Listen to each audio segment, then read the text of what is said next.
আমাদেরকে গ্রেফতার করা হয়েছে। আমরা আরজিকরের উদ্দেশ্যে এখানে স্বাস্থ্য ভবনের উদ্দেশ্যে যাচ্ছিলাম, অন্যায়ভাবে দরজবস্তি করে পুলিশ আমাদেরকে গ্রেফতার করে নিয়ে যাচ্ছে। আমরা সর্বত্র এর প্রতিবাদ হবে, এর লড়াই জারি হবে। আমরা এখনো পর্যন্ত 7-8 জন এখানে আছে, অন্যান্য জায়গা থেকেও আমাদেরকে গ্রেফতার করা হচ্ছে। আমরা এই লড়াই থেকে পিছিয়ে আসবো না।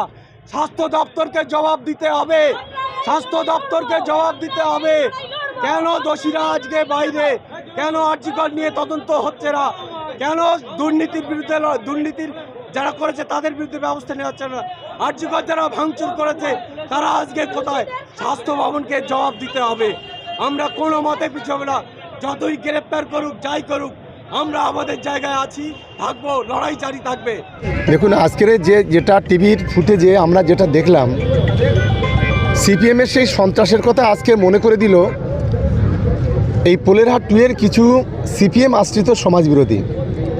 কারণ যেভাবে পুলিশের কলার ধরে টানাটানি, পুলিশকে ধাক্কাধাক্কি, এটা বাম জামানায় হতো। সেইটাই কিন্তু আজকে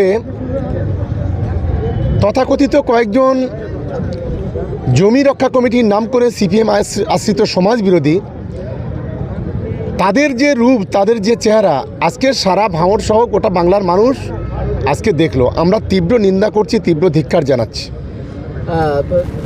জমি কমিটির পক্ষ থেকে অভিযোগ যে তাদের জোর করে ধরে নিয়ে যাওয়া হয়েছে, তারা তাদের এই আন্দোলন চালিয়ে যাবে।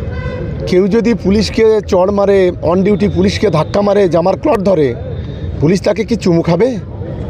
তাকে আদর করে কি বাড়ি নিয়ে যাবে? পুলিশ যে ডিসিশনটা নিয়েছে, আমি মনে করি এটাই হচ্ছে মমতা বন্দ্যোপাধ্যায়ের পুলিশ সঠিক সিদ্ধান্ত নিয়েছে।